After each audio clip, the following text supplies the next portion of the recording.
സ്വത്ത് ഭരിക്കുന്നതിന് അല്ലെങ്കിൽ ഈ ഭൗതിക കാര്യങ്ങൾ നിയന്ത്രിക്കുന്നതിന് അച്ഛന്മാർ തന്നെ വേണമെന്ന് പറയുമ്പോൾ അതിനർത്ഥം അവർക്ക് സ്വത്ത് ഭരിക്കാനുള്ള ഒരു വലിയ സ്വാർത്ഥതയാണ്.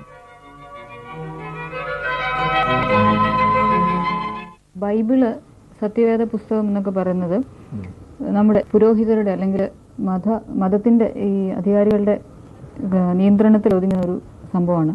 അതിനെ ഇങ്ങനെ ട്രാൻസ്ലേറ്റ് ചെയ്ത് മലയാളത്തിലേക്ക് കൊണ്ടുവരാനായിട്ട് സാറിന് പ്രചോദനമായിട്ട് വന്നൊരു വസ്തുത എന്താണ്?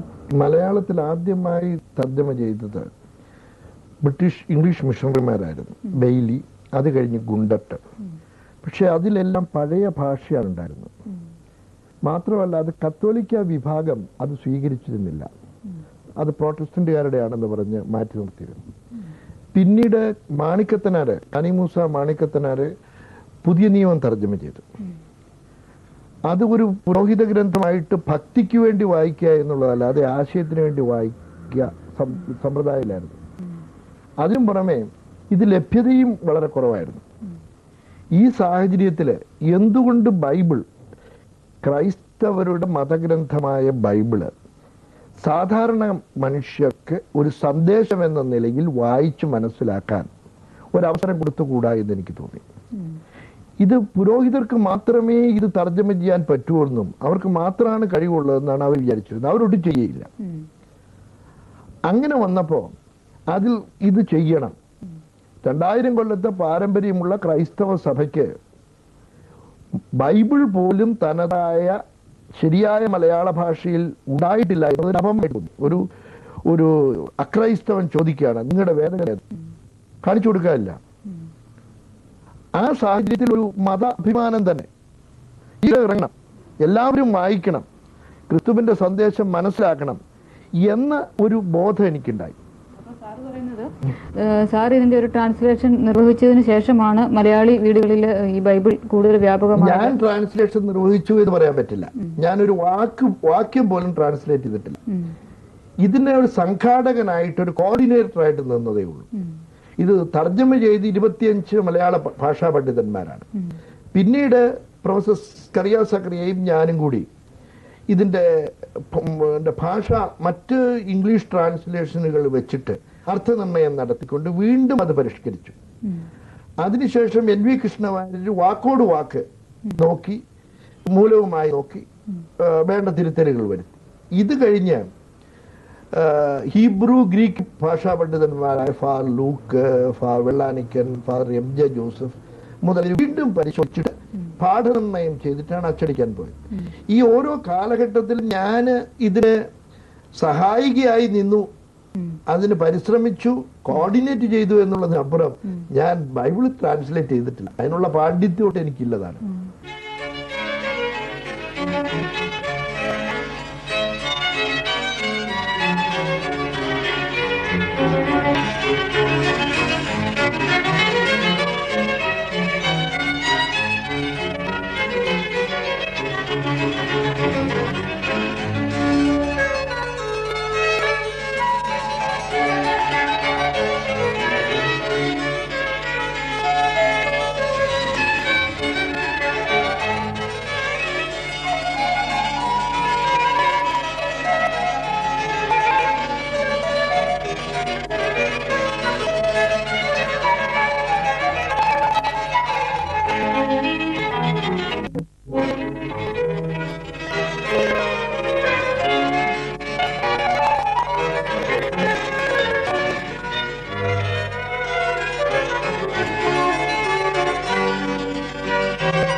തുടങ്ങിയിട്ട് 5 വർഷം കഴിഞ്ഞപ്പോൾ ഈ ബൈബിള് 25,000 കോപ്പി അച്ചടിച്ച് വിറ്റു.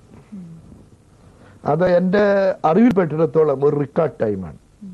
അതിൽ കൂടുതൽ എടുക്കുമായിരുന്നു. ഫിനാൻസ് ഇതൊരു കമ്മിറ്റിയാണ് ചെയ്തത്. ഒരു കമ്മിറ്റിയായിരുന്നു. ഇതിന് ഒരു വ്യക്തി, ഹോളണ്ടിലെ ഒരു വ്യക്തി, പേര് പറയാതെ മലയാളത്തിൽ ഒരു ബൈബിൾ ഇറക്കുന്നതിന് വേണ്ടി അവിടെ ഒരു സംഘടന തന്ന അതിന്റെ കണക്കുകളും ആദ്യത്തെ മീറ്റിംഗിൽ പ്രസിദ്ധീകരിക്കുകയും ചെയ്തു. 8 ലക്ഷം രൂപയോളം ചെലവുണ്ടായിരുന്നു. ആ ഒരു സംരംഭം ഏകദേശം എത്ര വർഷങ്ങൾക്ക് മുമ്പാണ് തുടങ്ങിയത്? ഏത് ഈ ബൈബിൾ ട്രാൻസ്ലേഷൻ എന്ന് പറയുന്നത്? ഈ ട്രാൻസ്ലേറ്റഡ് ബൈബിള് ഇവിടെ അവൈലബിൾ ആയിട്ട് എത്ര വർഷമായിട്ടുണ്ട്? ഇപ്പൊ 1983 മെയ് മാസത്തിലാണ് ഇത് പുറത്തിറക്കിയത്. അന്നു മുതൽ ഇന്ന് വരെ 1,70,000-ഓളം സമ്പൂർണ്ണ ബൈബിളും 2,20,000-ഓളം പുതിയ നിയമവും വിറ്റിട്ടുണ്ട്.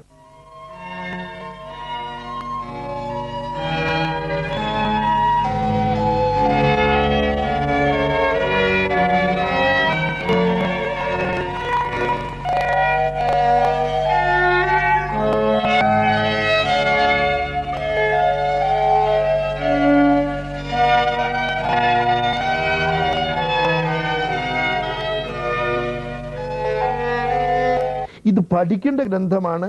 ഇതിനകത്തൊരു സന്ദേശമുണ്ട്. ക്രൈസ്തവ വിശ്വാസത്തിന്റെ ആണെങ്കിൽ ബൈബിളും സുവിശേഷവുമാണെന്നുള്ള ഒരു ധാരണ അന്ന് കത്തോലിക്ക ജനസമൂഹത്തിന്റെ അകത്തുണ്ടായിരുന്നു എനിക്ക് സംശയമാണ്. അത് വേദപാഠം, പ്രാർത്ഥന, നമസ്കാരങ്ങൾ, ആചാരങ്ങൾ, ഇതിനപ്പുറത്തേക്ക് സോളിഡായ ഒരു സന്ദേശം ക്രിസ്തുവിനുണ്ടായിരുന്നു. അത് നേരിട്ട് പഠിക്കാൻ കഴിഞ്ഞിരുന്നില്ല. പഴയ ഈ ഹൈന്ദവ മെലീവിലും വേദങ്ങൾ മാറ്റിവെച്ച് ഉപനിഷത്തോ വേദമോ ഇതൊന്നും സാധാരണക്കാരൻ അറിഞ്ഞൂടാ. ശൂദ്രന് ഇതൊക്കെ വായിക്കാൻ പാടില്ല. പുരോഹിതൻ ഇത് പറയുന്നത് നിങ്ങളും കേട്ടാൽ മതി എന്നുള്ളതാണ്. അത് ദേശീയ ഭാഷയിലേക്ക് ട്രാൻസ്ലേറ്റ് ചെയ്തപ്പോഴാണ് ഹൈന്ദവ ധർമ്മം എന്താണെന്ന് ജനങ്ങൾക്ക് മനസ്സിലാക്കി. ഇത് തന്നെ യൂറോപ്പിൽ സംഭവിച്ചു. യൂറോപ്പിൽ ലൂതർ വിവർത്തനം ചെയ്തതിന് ശേഷമാണ് ജർമ്മനിയിൽ ബൈബിൾ എന്താണെന്ന് മനസ്സിലാവും. ഈ സഭയിൽ ഇപ്പം ഒരു സഭയ്ക്ക് പാരലായിട്ട് ഒരു നവീകരണ സംരംഭം, അതായത് ഈ കരിസ്മാറ്റിക് മൂവ്മെന്റ് ഒക്കെ നടക്കുന്നുണ്ട്. അവരും ഈ ബൈബിൾ വീടുകളിൽ വേണം, ബൈബിൾ പഠിക്കണം എന്നൊക്കെ പറയുന്നുണ്ട്. ആ ഒരു പ്രചോദനം എന്ന് പറയുന്നത് ഈ ബൈബിളിന്റെ ലഭ്യത കൂടുതലായതിനു ശേഷം. ഈ സഭയ്ക്ക് പാരലെന്ന് പറയാൻ സാധ്യമല്ല. സഭയ്ക്കുള്ളിലാണ്. സഭയ്ക്കുള്ളിലാണ്. പാരലാവും പുറത്താവും. സഭയ്ക്കുള്ളിലാണിത്. ഇപ്പൊ ഈ കരിസ്മാറ്റിക് മൂവ്മെന്റ് വന്നു. ഇതെല്ലാം മലയാളം ബൈബിൾ പ്രസിദ്ധീകരിച്ചതിന് ശേഷമാണ് ഈ ശക്തിപ്പെട്ടു വന്നത്. ജനങ്ങളുടെ കയ്യിൽ ബൈബിൾ കിട്ടി. ഒരു ദാഹം, ഇതെന്താണ്, ഈ ബൈബിൾ പറഞ്ഞിരിക്കുന്നത് എന്താണ്, പറഞ്ഞിരിക്കുന്നതും ഇന്ന് നടക്കുന്നതും തമ്മിലുള്ള വ്യത്യാസം എന്താണ്, ഈ പറഞ്ഞിരിക്കുന്നിടത്തേക്ക് സമൂഹത്തെ കൊണ്ടുപോകാൻ കഴിയുമോ, ഉന്നതമായ മൂല്യങ്ങൾ എന്താണ് എന്ന ഒരു വലിയ ഒരു അന്വേഷണം ആരംഭിച്ചിട്ടുണ്ട്. അതിന്റെ ഫലമായിട്ടാണ് ഈ ലക്ഷത്തിലുവാനം കോപ്പികൾ വിൽക്കാൻ കഴിഞ്ഞത്. ഇതിനോടൊപ്പം തന്നെ മറ്റ് ബൈബിളുകളും കൂടുതലായി വിൽക്കുന്നുണ്ട്. POC, അതായത് മെത്രാന്മാരുടെ നേതൃത്വത്തിൽ പാസ്റ്ററൽ ഓറിയന്റേഷൻ സെന്ററും വിൽക്കുന്നുണ്ട്. അതും ധാരാളം വിൽക്കുന്നുണ്ട്. അതിനു മുമ്പ് ഇങ്ങനെ ബൈബിൾ കൾച്ചർ ഇല്ലായിരുന്നു. ഒരു ഒരു മതത്തിന്, ഇപ്പോ ഹിന്ദു മതത്തെ സംബന്ധിച്ചിടത്തോളം ഒരു കൾച്ചർ ഉണ്ടാവും. ആ കൾച്ചർ ഉണ്ടാവുന്നത് ആദി ഗ്രന്ഥങ്ങൾ വെച്ചിട്ടാണ്. അത്ര ഒരു കൾച്ചർ ഉണ്ടാക്കാനുള്ള ഒരു അവസരം ഈ ബൈബിൾ വിവർത്തനം കൊണ്ടുണ്ടായി എന്നാണ് എന്റെ വിചാരം.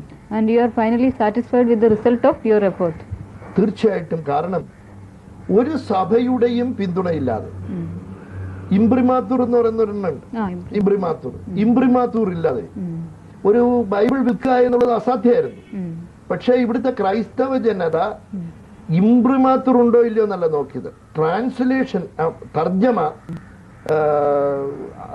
ഇതിന്റെ പാഠം ഒരിക്കലുമായി ഒത്തതാണോ തെറ്റുണ്ടോ അതിനെ നോക്കുക. അങ്ങനെ ഒരു കൾച്ചർ സൊസൈറ്റിയിൽ മാത്രമേ ഇത് വിൽക്കാൻ പറ്റുള്ളൂ. അതിലൊരു തീർച്ചയായിട്ടും സംതൃപ്തിയുണ്ട്. ഈ ഓശാന പുസ്തകത്തിന്റെ പ്രസിദ്ധീകരണം എങ്ങനെയാണ് തുടങ്ങിയത്? അത് 1975 ഓശാന മാസിക തുടങ്ങി. അതായത് ബൈബിൾ ട്രാൻസ്ലേഷന് മുമ്പ്. അതിന് കാരണം ഒരു സമൂഹത്തെ കുറിച്ച് ഞാൻ പഠിക്കാറുണ്ട്. എല്ലാ മതസമൂഹങ്ങളും ഒരു കാലഘട്ടത്തിൽ ജഡതയിൽ, അതായത് അചലമായി നിൽക്കുന്ന ഒരെണ്ണം, അത് ഹൈന്ദവ സമൂഹത്തിലുണ്ടായിരുന്നു. ചാതുർവർണ്ണ്യം. അത് അവിടെ ഒന്നും നിലവിൽ നിൽക്കുന്ന വ്യവസ്ഥിതിക്കെതിരായി സംസാരിക്കാൻ പറ്റില്ല. ഈ വ്യവസ്ഥിതി സൃഷ്ടിക്കുന്നത് പൗരത്വമാണ്. അവരുണ്ടാക്കുന്ന നിയമങ്ങൾ, ആ നിയമങ്ങൾ അപ്പൊ അത് അഥവാ മതത്തില് ഈ ഉപനിഷത്തുകളും വേദങ്ങളും വേദപ്രോക്തങ്ങളായ ധർമ്മങ്ങളുമെല്ലാം ഓരോരുത്തർ പറയാൻ തുടങ്ങിയപ്പോഴാണ് ശ്രീനാരായണ ഗുരുസ്വാമി ആയാലും വിവേകാനന്ദനായാലും എന്താണ് ഹിന്ദുമതം എന്ന് മനസ്സിലായത്. ഇന്ത്യക്കാരന് തന്നെ. അതുപോലെ അപ്പൊ ഈ ജഡത ഒരു സമൂഹത്തിൽ ഉണ്ടാവുന്നതിന് കാരണം അതിന്റെ ആദി ഗ്രന്ഥങ്ങൾ ജനങ്ങളിൽ നിന്ന് മാറ്റിവെച്ചിട്ട് ആചാര അനുഷ്ഠാനങ്ങള്, പ്രാർത്ഥനകള്, ബലികള്, കർമ്മങ്ങള് ഇവയിൽ മതത്തെ തളച്ചിടും. ഇതിന് അടിമയായിത്തീരും മനുഷ്യര്. അപ്പോ യഥാർത്ഥത്തിൽ ഒരു സമൂഹം കർമ്മോത്സുകമാകണമെന്നുണ്ടെങ്കിൽ ഈ ആദി ഗ്രന്ഥത്തിൽ പറഞ്ഞിരിക്കുന്ന ധർമ്മ സംഹിതകളെ കുറിച്ച് അവരറിയണം. അതാണ് മതത്തിന്റെ സത്ത എന്ന് മനസ്സിലാക്കും. ആ സത്ത അല്ല കത്തോലിക്ക സമൂഹത്തിൽ ഇന്ന്. സത്ത ഇല്ലെന്നല്ല ഞാൻ പറയുന്നത്. ക്രൈസ്തവ സമൂഹത്തിൽ ആകെ ആചാരങ്ങളും മര്യാദകളും നിയമങ്ങളും മാത്രമായിട്ട് ബന്ധിതമായ ഒരു സമൂഹമായിട്ട് കണ്ടു. ഇതിനെ വിമർശിക്കണം. വിമർശിക്കുന്നത് ചുമ്മാ വിമർശിക്കലല്ല, ഏതെങ്കിലും ഒരു പുരോഹിതനെ വിമർശിക്കുക, ഒരു മെത്രാനെ വിമർശിക്കലോ അല്ല. ഇത് ക്രൈസ്തവമാണോ? ക്രിസ്തു പറഞ്ഞ സനാതന ധർമ്മങ്ങൾക്ക് യോജിക്കുന്നതാണോ? ആ അളവുകോല് വെച്ചിട്ട് സമൂഹത്തിലെ മതാധികാരം നടത്തുന്ന ഓരോ പ്രവർത്തനത്തെയും പഠിക്കുകയും വിലയിരുത്തുകയും വിമർശിക്കുകയും ചെയ്യേണ്ടത് ആവശ്യമാണെന്ന് എനിക്ക് തോന്നി. അങ്ങനെയാണ് ഓശാൻ ആരംഭിച്ചത്.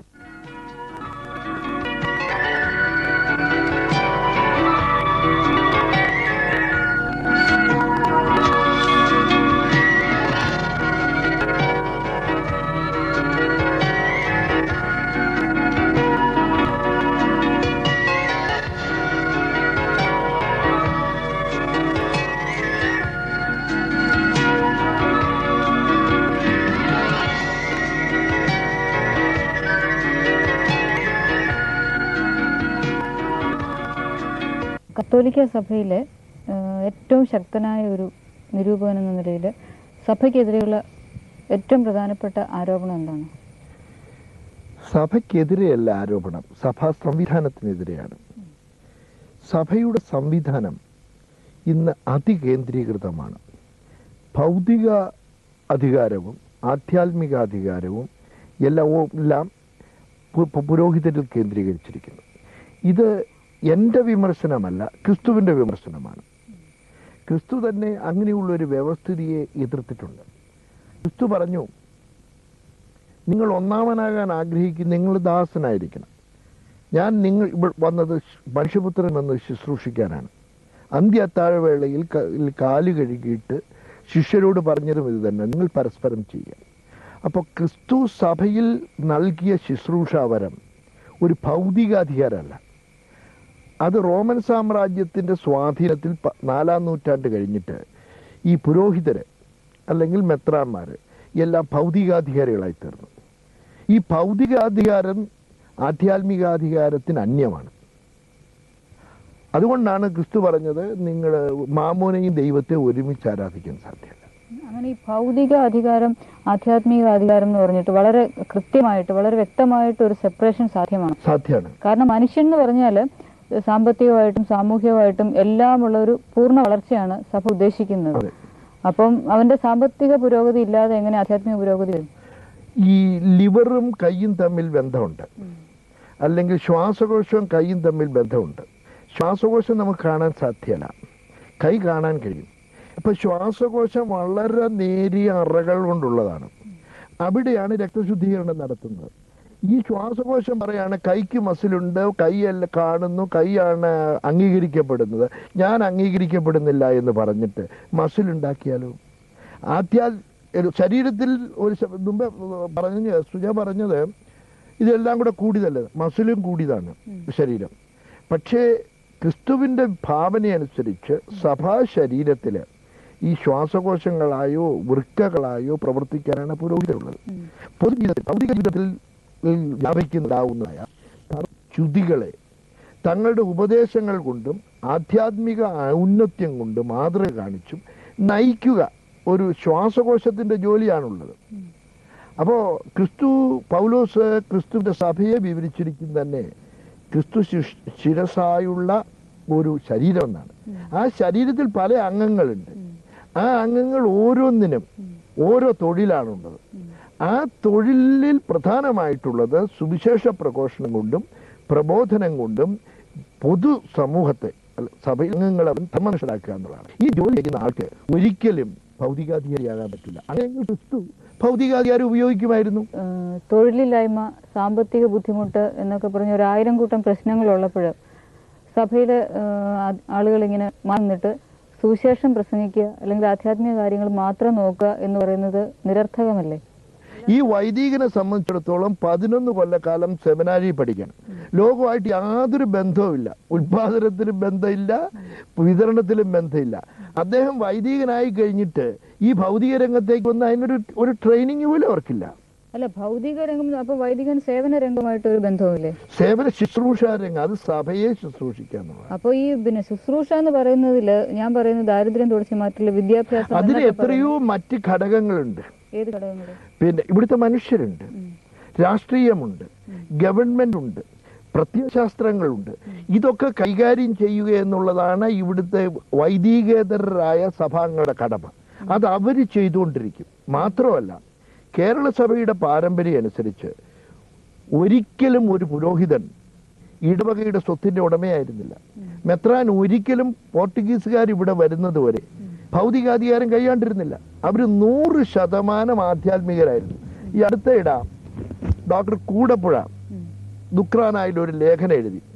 അദ്ദേഹം പറയുന്നത് നമ്മുടെ പാരമ്പര്യത്തെക്കുറിച്ച് സഭാ നേതൃത്വം 100% സമഗ്രമായ ആധ്യാത്മിക സേവനമാണ്. ഇതാണ് കൺസെപ്റ്റ്.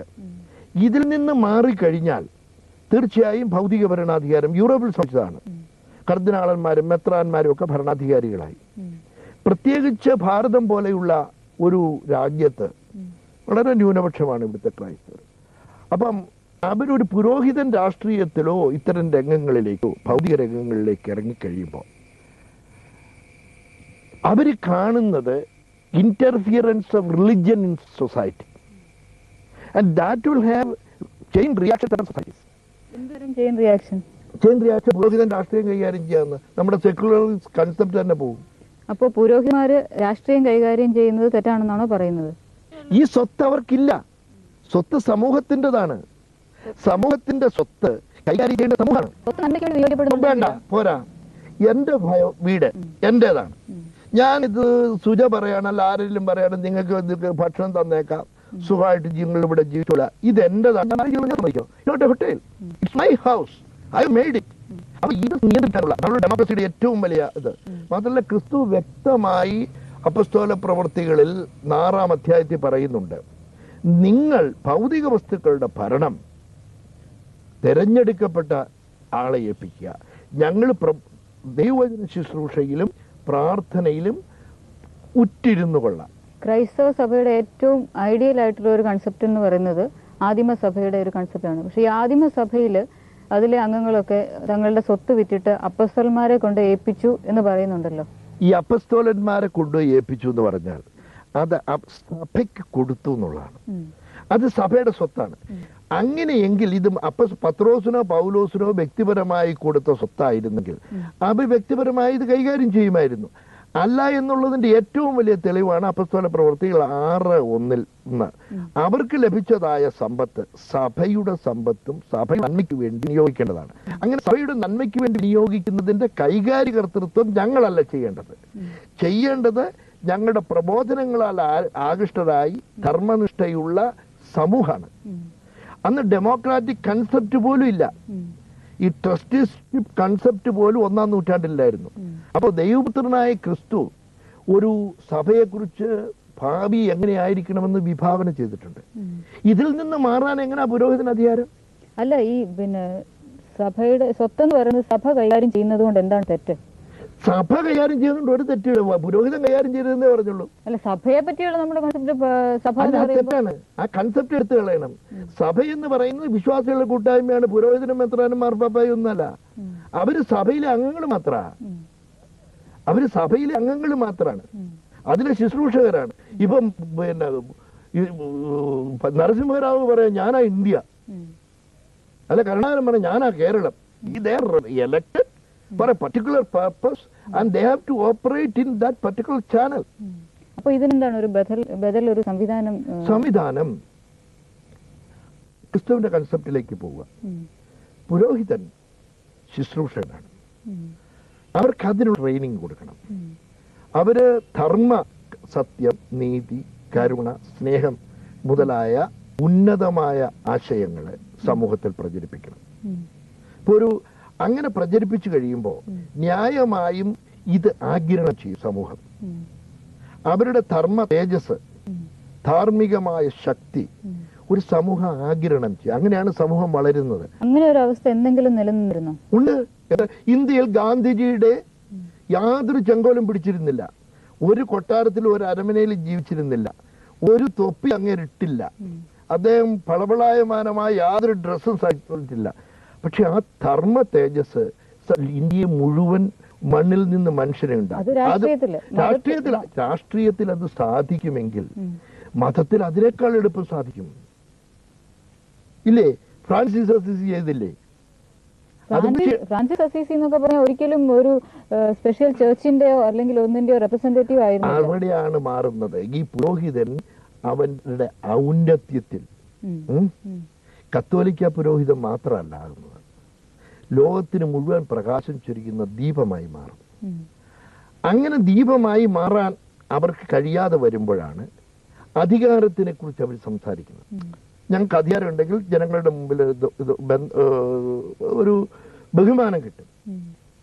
എത്രയോ പുണ്യാത്മാക്കള് ഇപ്പൊ അൽഫോൻസാമ ഫോർ എക്സാമ്പിൾ യാതൊരു അധികാരവും വെച്ചിട്ടില്ല, ഒരു സാധാരണക്കാരിയായി ജീവിച്ചു. പക്ഷെ അവരുടെ ആധ്യാത്മികമായ ശക്തി ഉണ്ടല്ലോ, അത് ഇലക്ട്രിസിറ്റി നമുക്ക് കാണാൻ പറ്റില്ല. പക്ഷെ ഈ അൽഫോൻസാമ എന്നൊക്കെ പറയുന്ന ആധ്യാത്മിക ശക്തികളും ഇവിടെ വളർന്നത് പള്ളി അല്ലെങ്കിൽ സഭ എന്നൊക്കെ പറയുന്ന അച്ഛന്മാര് അല്ല, തെറ്റായ ധാരണ. സഭയിലാണ് ക്രിസ്തുവിന്റെ പ്രബോധനങ്ങളെ ആഗിരണം ചെയ്ത് അതിൽ നിന്നുണ്ടായ ചൈതന്യമാണത്. ഇന്ന് ആ ചൈതന്യം ഉണ്ടാവണമെങ്കിൽ, ഇത് പിടിക്കണമെങ്കിൽ, ഇത് നമ്മൾ ഇലക്ട്രിസിറ്റി ഉൽപ്പാദിപ്പിച്ച് വരുമ്പോൾ അത് ബൾബായി പ്രകാശിക്കണമെങ്കിൽ ബൾബ് ഉണ്ടാവണം. അതിന് ഫിലമെന്റ് ഉണ്ടാവണം. ഫിലമെന്റ് വലിയ ശക്തിയൊന്നുമില്ല. നമ്മൾ വലിയൊരു അയൺ റോഡ് എടുത്തു വെച്ചാലും ഇത് പ്രകാശിക്കില്ല. അത്തരം ഫിലമെന്റുകളായി ഇവർ മാറണം. ഇന്ന് പറ്റുന്ന അപകടം ഈ വൈദിക ട്രെയിനിങ് എന്ന് പറയുന്നത് പൂർണ്ണമായും ആധ്യാത്മിക ഭരണത്തിൽ ഒട്ടും കയ്യൂന്നൽ കൊടുക്കാതെ, ഞാൻ അച്ഛനായ എനിക്ക് പള്ളി കിട്ടും, പള്ളി ഭരിക്കണം, അല്ലെ കോളേജ് ഭരിക്കണം, അല്ലെങ്കിൽ സ്ഥാപനങ്ങൾ ഭരിക്കണം. ഈ സ്ഥാപനങ്ങളും പള്ളിയും ഒക്കെ നിലനിൽക്കണമെങ്കിൽ സ്വത്തില്ലാതെ ഇത് ജനങ്ങളുടെയാണെന്ന് വേണ്ടെന്ന് പറഞ്ഞില്ലല്ലോ. ഇത് ജനങ്ങളുടേതാണ്, അച്ഛന്റെ അല്ല.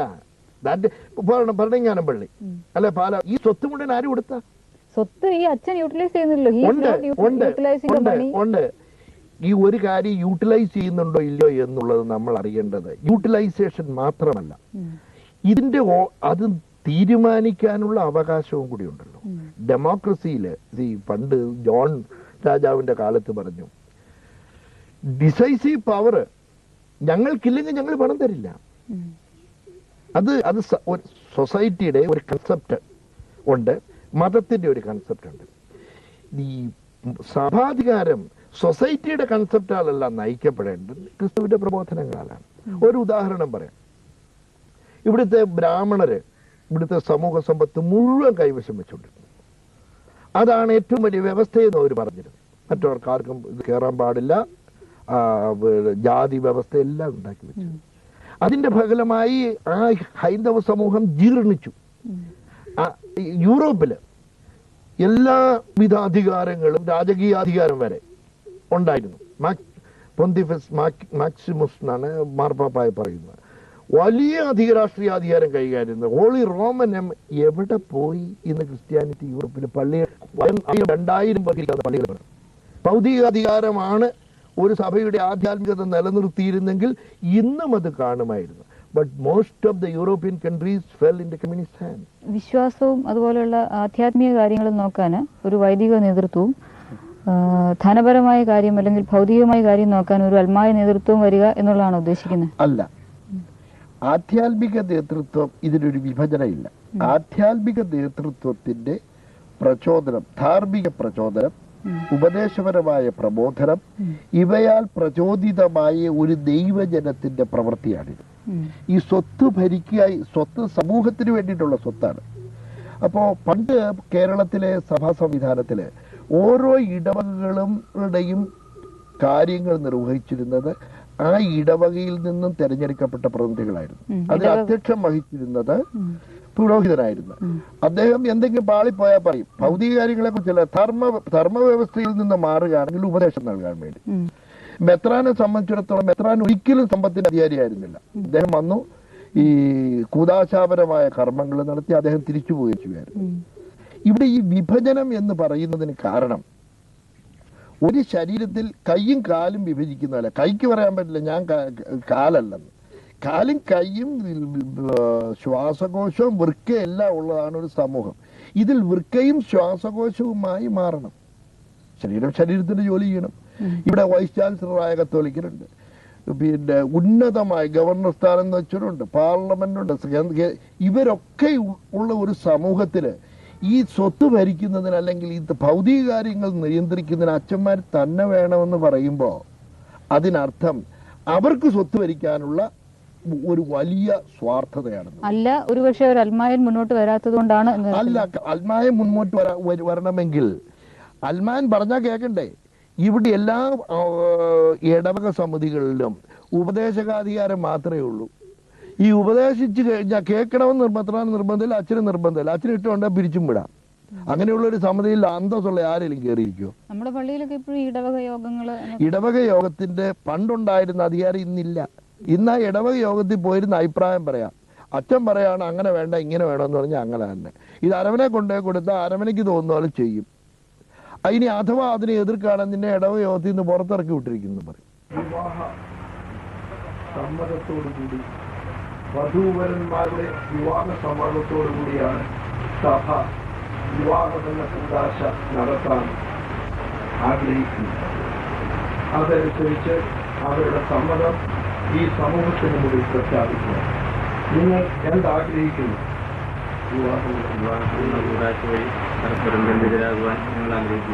നിങ്ങൾ കത്തോലിക്കാ സഭയിലെ അംഗങ്ങളല്ലേ? കത്തോലിക്കാ സഭയുടെ നിയമമനുസരിച്ച് ഈ വിവാഹത്തിൽ സഹകരിക്കുന്നതിന് പള്ളി അധികാരികളോട് നിങ്ങൾ ആവശ്യപ്പെട്ടിരുന്നു. അവർ അതിനനുവദിക്കാതിരുന്നത് കൊണ്ടല്ലേ നിങ്ങൾ ഇവിടെ വെച്ച് വിവാഹം നടത്തുന്നത്? ദൈവം നിങ്ങളെ അനുഗ്രഹിക്കട്ടെ. പിതാവിന്റെയും പുത്രന്റെയും പരിശുദ്ധാത്മാവിന്റെയും നാമത്തിൽ അത്യുന്നതങ്ങളിൽ ദൈവത്തിന് സ്തുതിയും ഭൂമിയിൽ മനുഷ്യർക്ക് സമാധാനവും പ്രത്യാശയും എപ്പോഴും എന്നേക്കും. സ്വർഗ്ഗസ്ഥനായ ഞങ്ങളുടെ പിതാവേ, അങ്ങയുടെ അങ്ങയുടെ വേണ്ട ആഹാരം ഞങ്ങൾക്ക് തരണമേ. ഞങ്ങളോട് തന്നെ ക്ഷമിക്കണമേ. രക്ഷിക്കണമേ. എന്തുകൊണ്ടെന്നാൽ രാജ്യവും ശക്തിയും മഹത്വവും